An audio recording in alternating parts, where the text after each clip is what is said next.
Welcome to Customer Success Matters, the podcast where we delve into the importance of ensuring customer success is at the heart of your business and the effect it can have on your growth. I'm your host, Jo Rogers, and every couple of weeks I'll be providing short, concise, thought-provoking insights to help you transform your retention and growth of clients. Here at Customer Success Matters, we bring you over 20 years of client management, both from an agency and client perspective, pulling on our own real-life examples, as well as interviewing relevant subject matter experts, all to provide you with the tools and knowledge on how to service your clients at a premium standard, build an exceptional client services team, and ultimately grow your business. Don't forget to subscribe so you don't miss out on any episodes, and follow us on LinkedIn for more updates and behind-the-scene content. Now let's jump into today's topic. Today I have with me Remeny Armitage, founder of Brilliant and Human.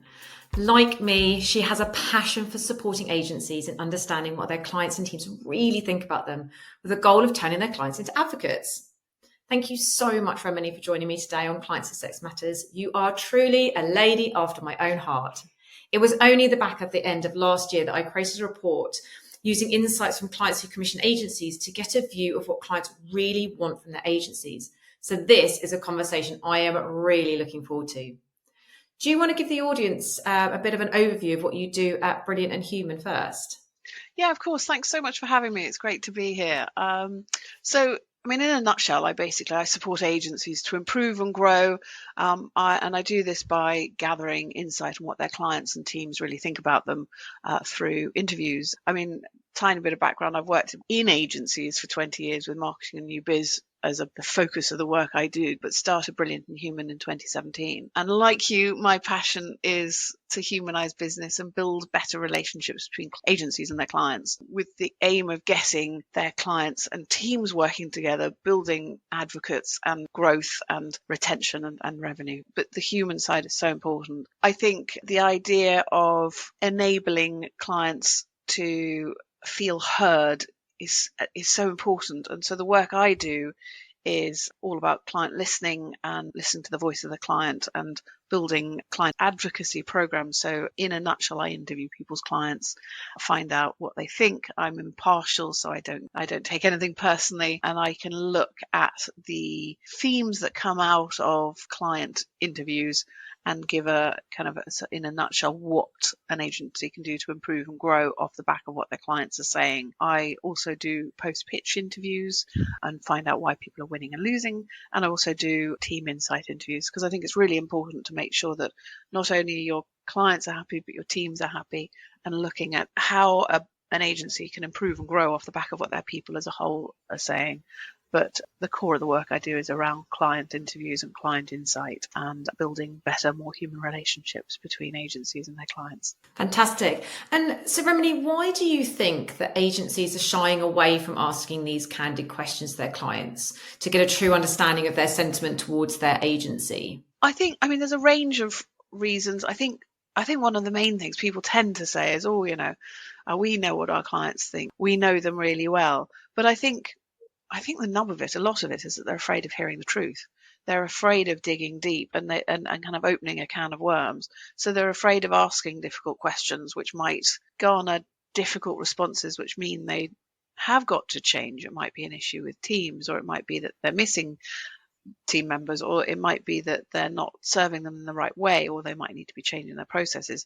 I think also that agency owners and agencies can often feel embarrassed asking for feedback, kind of that honest feedback, because I'd had one of my clients who actually their clients loved them, but they were feeling awkward about it because all their clients are saying, yeah, we love you. And they felt kind of, it was almost icky saying, can you please give me feedback? Because if all you're going to get is good feedback, that's great, but actually not very useful. So by asking those questions and actually digging in deep, you can get all sorts of insight. The other reason, I think, is because people are afraid of sounding salesy and a bit pushy. So they pull back. It's interesting as well, because I think end clients want agencies to be more challenging. Often the younger generation is easier to be yes people than pushing and challenging and questioning clients. And so they're kind of afraid of that kind of what they're going to be doing and what they're going to say. So they would rather just assume they know what their clients think and want. so they don't ask those nitty-gritty questions. Yeah, and you sort of mentioned it earlier as well about the benefits of using an outside organization to conduct these calls. And I was sort of thinking back to the time when I was in agencies and when clients are feeding directly back to creative people on their creative concepts. And the reality is that clients feel uncomfortable giving true definitive feedback directly to the person that might feel a little bit emotional towards it. So I can see that it could be the same way when you are an account director or a founder asking your client for feedback. Maybe the client doesn't feel as comfortable giving true, honest feedback to them. But I see that using an outside organization to be able to do this, you're probably opening up a lot more honesty from the client. Yes, no, I get called a marriage counsellor for agencies because I'm that kind of that middle point of a safe place for clients to feedback. Because often, like the client advocates, they want you to succeed. They want the agency to do brilliantly. But actually, if they feedback something negative, it can sound harsh. But actually, they just want them to succeed. So it's much easier to feedback to me or an outside body to get that honest feedback, and then equally those clients that might be unhappy, by feeding back to someone who is external, again, it's a safe place. All my interviews, I give the clients the opportunity to have anything confidential, and it means that then they can speak freely. And then if the client hopefully has given permission to say who they are, the agency can then make the changes, the fixes. So you might have a retainer client who isn't actually happy, and if you don't know what they're unhappy about, or you're afraid to ask, or they're afraid to feed back, the client's just going to leave. It's much easier sometimes than having a difficult conversation. By proactively listening to your clients, you can find these things out and then fix it before it's too late. And also, of course, as you say, it can be awkward for both parties. And by asking them separately, I don't get defensive when I interview a client. Whereas if you're asking, what's the issues within the business? What do you think we could do to improve? And then they start picking at things. And actually, as an owner or as an account director, it's very difficult not to get defensive and say, well, we'll do this, or we should be doing this, or it's your fault, or whatever. Whereas when I'm interviewing, I get that insight and that honest, sometimes harsh feedback, and then I can feed it back to the owner and they can't get defensive with me. And then it might be something that's totally reasonable, that actually it is the client as being the pain in the backside, which does happen, as we all know. Then they can talk and come up with a plan to then feed back to their client and say, well, this is what we need from you to make our job easier so that we can actually serve you better. Or it might be, okay, this member of the team is not working, we'll change them for someone else, or whatever it might be. But it means you can be prepared to act in a sensible manner that serves the client better. It might be that you want to fire your client because the client's the pain. But, it's about having the opportunity to feedback in a natural way and hear what your clients are saying without feeling awkward and defensive. Yeah. So having those honest insights, but being able to remove the emotion from it, isn't it? So that the client feels more comfortable. Yes. So you've touched on it already a little bit in terms of, fixing any issues that might arise with clients, but I'm assuming that there must be quite a lot of insights that you collate when you're having these conversations with clients. What should agencies be doing with these insights? I'm assuming it's not just a case of, look, here's all these great insights, sort of put it to one side, carry on as you were before. What's your advice to agencies once they've got all this rich information? What should they be doing with it? I think the first thing they should be doing is looking at what the themes are, to seeing what they need to probably be improving within the agency, but then making sure that you're communicating with your clients. So being accountable to your clients and your teams, so that they feel like they've been heard. And it might be a matter of, we've got the insight, we're now looking at it, tell your clients that we're looking at what we're going to be doing differently or how we're going to be serving you better in the future. Set expectations so that your clients feel like they have been heard and not just spent the time giving the feedback and then it gets forgotten. So put a plan into place so to make sure that you are going to act on the feedback that's appropriate to act on, but also look at what the clients may have been saying. It might be that you can develop a new service according to what the clients are asking for. I mean, that's one of the things that often comes out of my feedback, is actually the clients want you to be doing more design work, or being more strategic, and look at how you can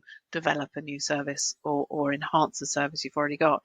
It might be that I mentioned retainers before. It might be that you look at how you can be developing your retainer services and serving those clients and improving things so that you can keep those retainers. The whole NPS argument, how likely are you to recommend the business to other people? I always ask the question, but I hate, my thought on it is that doing it as an online thing, it's fine as a very slight temperature check, but a lot of clients won't give 10 on principle. They think a 5, you're doing fine, I'll give you a 5. Unless you're talking to them, just a number means nothing. What I tend to say to my clients is, if they do get those 9s and 10s from their clients, ask them for referrals and be more proactive with coming up with a referral strategy. Look at how you can open up, if clients are happy, are there opportunities there to open up referrals within an organisation? I was interviewing the National Trust the other day, and as a result of the interview, we opened up an opportunity for them to be talking to a whole new wing of the National Trust. By understanding what your clients are saying, look at why people buy from you, why are they using you, staying with you, what they love about you, and then use that in your marketing. So you can then put together a whole marketing strategy using better tone of voice, looking at your positioning, look at how you can be developing the feedback for case studies or testimonials, and then you can then also use it for your kind of improving pitches and new business. And because if you understand why people like you and buy from you, you can utilize that within your new business strategy. And it's also good for if you're looking at doing B Corp, or you're looking at merging or selling, having that solid feedback from your clients can give safety to the people who might be talking to, as far as if they were buying or you wanted to merge with them. You've got kind of evidence that you're a good agency, and if there are issues, you can then fix those before those big decisions are made. For me, the core of it is building those human relationships and being proactive in nurturing those relationships and enabling your clients to feel heard and loved and cared for. So that's quite a big list, but there's lots of different things that you can do with that feedback that can help you grow and develop your business as a whole. Yeah, it's funny actually you were saying that, because the thing that popped into my head that I've heard before is, which always amazes me, is clients don't actually generally know the full services suite that you offer as well. That's one of my questions. Which I think it blows my mind sometimes when you hear this. The most simple thing, that your client doesn't know that you did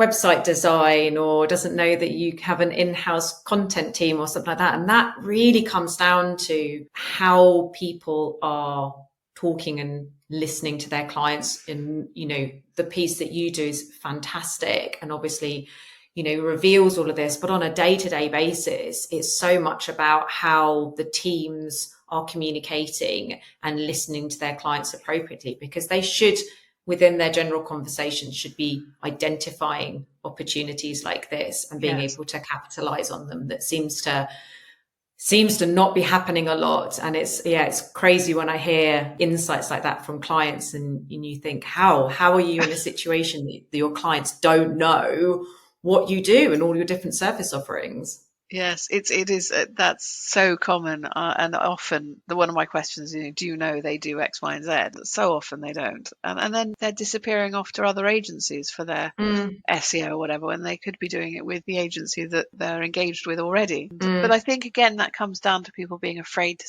sounding salesy, and they just focus on that one thing they've been hired for.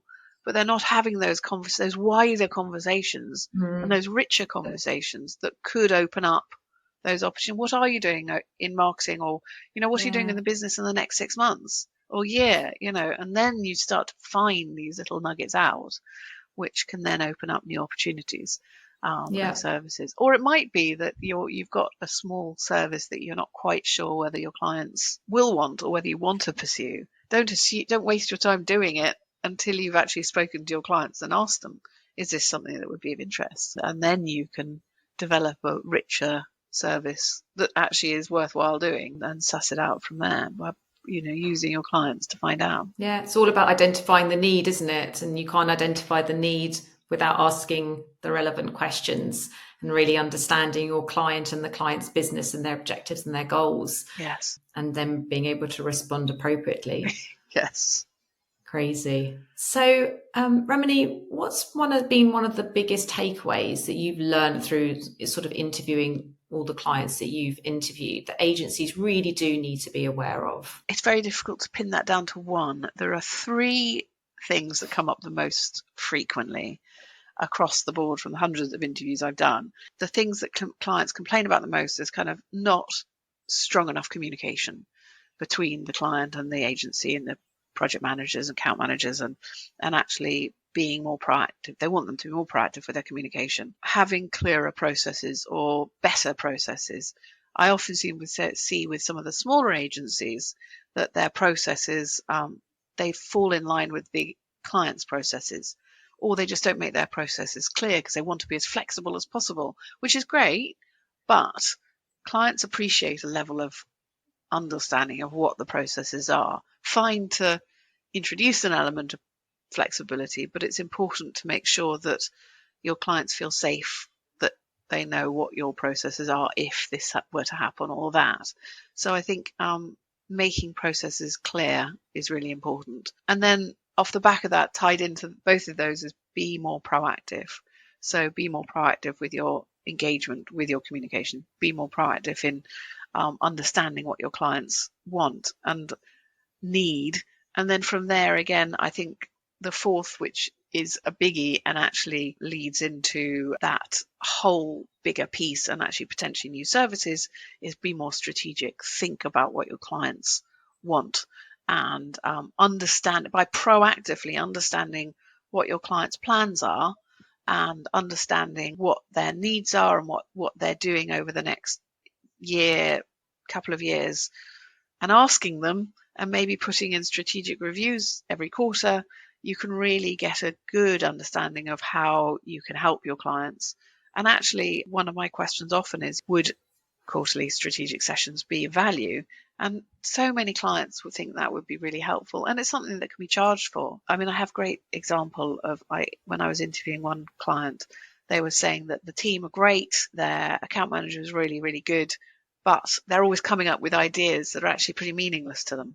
And they haven't taken the time to proactively understand their strategy or their thinking or their goals.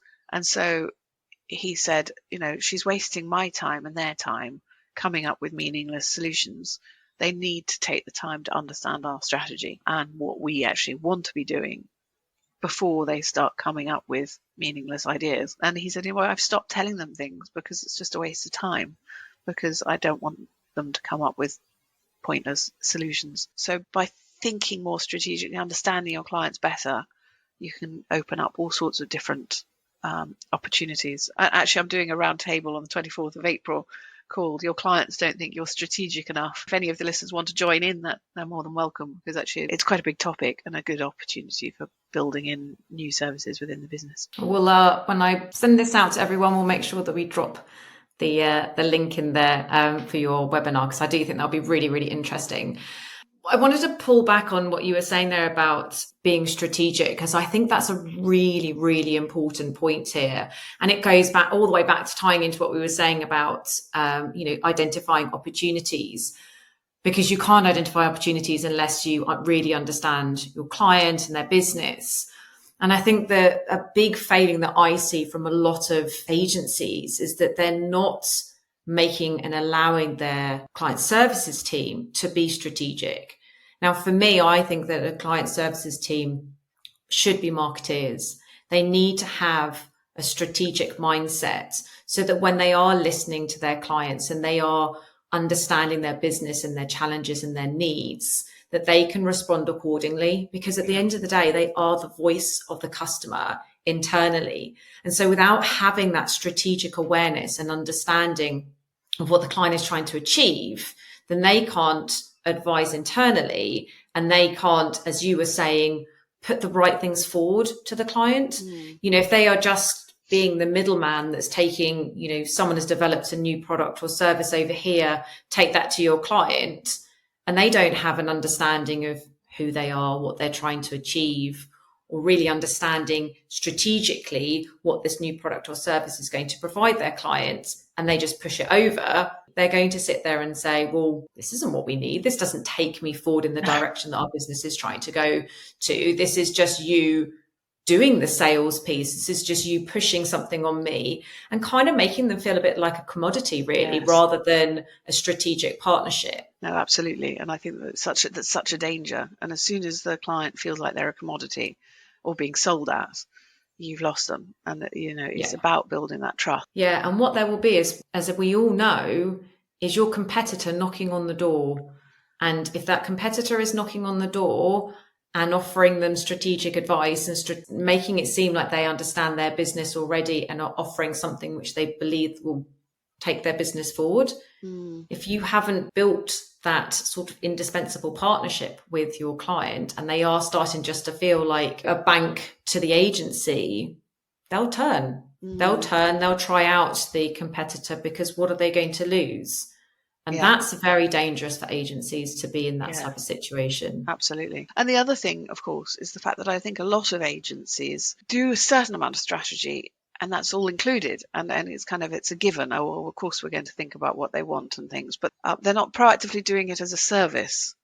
And so they're not thinking or giving the time to their clients to think of ideas that might be valuable to their clients, because the client isn't paying for it. So by, again, proactively talking to your clients about, is this something you would value, means you can then open up that as an opportunity to build it as a new service that can be charged for. I had one client who did that, and I think it was something amazing. Like within 6 months, they were able to charge 40% more off the back of that strategy service, so that they could build the business and actually offer their clients what the clients were actually asking for. It shouldn't be a hidden service. It should be something, out and charged for. Of all the agencies I've worked with, I think there's only 2 that are doing that and have actually proactively developing proper strategic services. And identifying them for your client. Yeah. I think that's the other thing, isn't it? Sometimes clients are, depending on the size of your client could very much be dictated to a certain degree about what they should be focusing on. But the value that agencies can bring is to rethink it, repackage it. We're trying to achieve this, but have you thought about doing X? We could potentially do, as you were saying, some insights on the industry, and that might change our thinking in terms of our projected project.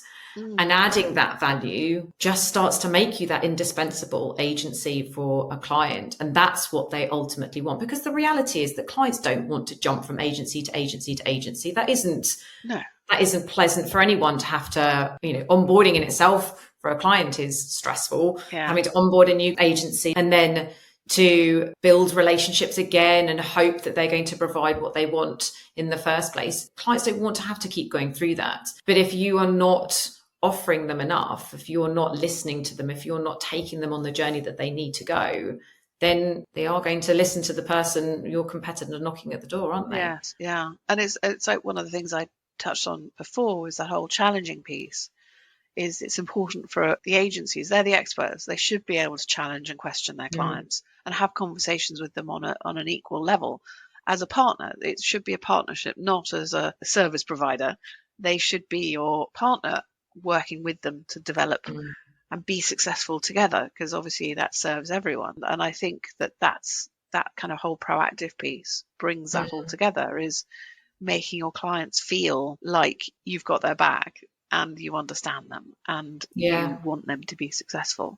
And I think that's really important, to try to nurture that as a goal. And that's making sure that the right people are in the right place as well. I know from my report that I did, there was a huge number of people that said that their frustrations with agencies are that they get the senior people into the meeting, into the sales process, they sell in the dream. And then when the strategy has been put together, it's then passed to junior members who don't understand the business. They don't understand the strategy that's been put into place. They are just seen as the delivery team. And clients just suddenly feel this huge gap of, knowledge and strategic thinking just gone. And that in itself is such a dangerous thing to do when you don't have that continuity through to actually go into the actual project phase. And I know that the clients really, really dislike it when an agency does that, because generally also what it means is that expectation setting has not been met as well. There's generally the dream has been sold in, the reality is different. The delivery team don't really know how to communicate that effectively to the client. As you've said before, they're scared to have those type of conversations, and it all just becomes really super messy. And I think that, you know, it's super important that agencies are listening, as the big whole point of this is listening to their clients and understanding that you have to be able to have that continuity through of that strategic partnership, because that is what is going to cement you with your client and build those long-term relationships. It's so true. And you were saying about from the sales point, I did a post-pitch interview the other day, and the agency didn't bring the team who'd be working on the project. And they'd had all the senior people, and they were saying, you know, we're people who want to work with people. We need to know whether we like the people. I mean, so strategy is obviously very important, but people are probably the most important element of it. That actually, can you work with these human beings? You know, have you got the right culture? Have you got the right sense of humor? Have you got the way of engaging with people? Is so important. And so by building those human relationships from day one is critical to success, and also building that team between your clients and the agency with an understanding of their strategy and their goals and their wants and their needs is so important. But I think, you know, from that very first element of building the relationship from new business through to the delivery is important. I mean, obviously you can't always have the whole team at a pitch, but I think if you can't, you need to be ensuring that the key team members would be engaging in some way with the clients to make sure that they know that they're going to get on, because it's got to go both ways. And I think it's really important. It's that human side of it is so important, and values and culture and things. Funnily enough, I was talking to someone the other day, and they were saying, we were talking about exactly this, and they were saying how they went to a pitch, and I don't know how they saw this, but they said they saw, or they knew maybe they knew the agency that was going, and know that they only take the sales team with them on their pitches. And he actually said, I knew that I had won against one agency straight away. You can't just take your sales team. You can't just take, you know, your CEO, your sales director, and, you know, go in and wow. That, as you say, it's even more, probably more fundamentally important that you have at least the account director or whoever it is that's going to be working on the project in that sales meeting or that pitch or whatever it is, and not just have them there as a face. That's not going to achieve anything. That person needs to be there pretty much presenting, telling them that they understand their business, that they understand their strategy, and this is how they are going to take that and put it into market. That's what they want to see, the person that's actually going to do the doing. That will no doubt set you miles apart from anyone else that goes in with selling in a big creative concept with just the CEO and the sales director, for sure. Yes, yeah, absolutely. It's a piece, isn't it? Yeah, it's a real tricky one though, because I interviewed another post-pitch client, and they were saying, you know, the owner led the pitch, which, you know, is understandable. They know more than anyone else. And then the other team members were there, but they were given their kind of 5-minute slot, and it was too presented. It was too formal. And actually what the client wanted was a more relaxed, engaging, you know, who are you? What are we like? You know, having those kind of, it's about the people. And because actually like presenting can be really scary for everyone. And actually, if you're not a good presenter, but you are going to be working on the project, it's very hard to show your personality. And of course, that's what you need, is to know whether or not you can work with these people. And if it's too presented and too formal, then that can go against you as well. I mean, equally, post pitches interviews are very, very difficult, because of course different businesses want different things. But for me, I think the key lesson on that side of things is making sure you really do your homework before you go into a pitch. You know who's going to be in the room, what they are going to be interested in, and make sure you're talking to those different people and almost mirror those people from the agency into the clients, to make sure that you've got the right people in the room engaging in the right way. But ask them what they want. It's all about talking to the people and building those human relationships. That's why you're called human and brilliant, Remeny. Brilliant and human. Keep touching on it. It's the human aspect. And in the world that we're going into at the moment with AI and everything, it's even more important, in my opinion, that we do not lose these soft skills and this human connection. It is so important, and it scares me a little bit where we're going. It excites me, it scares me, but it also reaffirms everything that you talk about, that I talk about. It's all about the human connection and making sure that we are being as human as possible in the world that where our future's going and everything. So, Remeny, I've loved this. This has been so close to my heart. So thank you so much for coming along and talking about this. And I really hope that those that are listening are sitting there going, do I really know what my clients think about our agency? Because I bet you if they haven't done a listening project like you're talking about there with someone, they probably really don't know. And I think that it was a very key point actually that you pulled on there about NPS. And I think there are far too many agencies that rely on an NPS score to temperature check, where they actually are, which is fine. But you need more than that. You really need to understand your clients. And if you can do it yourself, then great. I think that's a great thing to be able to do, whether that's whether it's a survey or whether you're picking up a phone. But there's something very different about using an external organization to be able to do that, because it's much more authentic and you're going to get, the real feelings. And I think, as you say, it's not just understanding how they feel and, being able to respond appropriately. There's actual tangible value to this in the respect of you can actually find out product and service opportunities there as well, which they are identifying an actual need for. So it really is an invaluable thing to do. So for anyone that's listening, I'll post the workshop link as well for Remeny's upcoming workshop. But yes, thank you so much, Remeny. I've loved our chat today. Well, thank you so much. It's been really fun and interesting. It's great talking to someone who kind of gets it so deeply. So thank you so much. It's a pleasure.